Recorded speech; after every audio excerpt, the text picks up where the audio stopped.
So you work also on the, with other industry practitioner clients, if you want to, if I may say.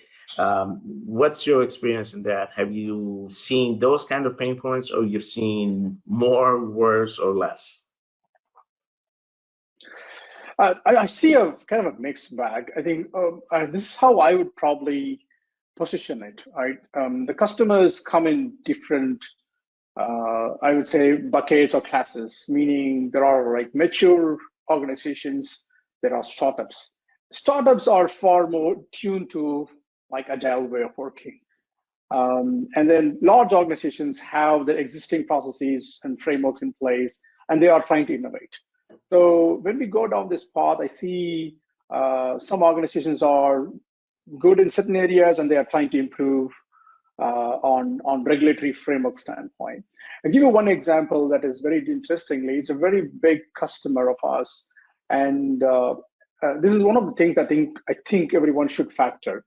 Agile is not for everything, but Agile can also be for everything. So these two are very important statements, because some organizations, or even for some programs, Agile may not even fit. So you need to really do a fit there. And some areas, Agile is the best fit. They can just go and do Agile on that. And there's really nothing stopping us from the regulatory standpoint to which model we should book. Right? There's an SDL, whichever SDLC, as long as you follow the regulatory framework, right? I think that is needless to mention, but just to give a clarity, there's really no regulatory expectations that you should follow a specific model. So in that case, they have two different views of working. There is a team who is very good in Agile, but while the other team has not even adopted Agile. So within the same company, that is possible. There's nothing wrong in it, right? And what they can learn from each other. I think that's where I would probably see over time, if an organization would like to venture into Agile, and they should just see whether it is the best fit for them, for their business processes. I think, Ken will also touch on how well business is ready to interact on the development process.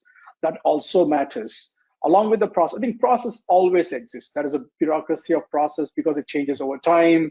Then I think we all have our share of our concerns on that. But that will happen, but we should also factor our business, right? What is our main customer? Who's our, right? Their main customer is their business. Our customer is the whole, right? So what are they trying to do? What are they trying to achieve? And are they ready to join this journey? If they are, and if they think there is a value in it, then Agile really fits there. Like the technology team alone cannot move this needle further. That is on the Agile front. On the CSV, CSA front, there are a lot of things we can do, but there are two problems I see, and then I'll pause.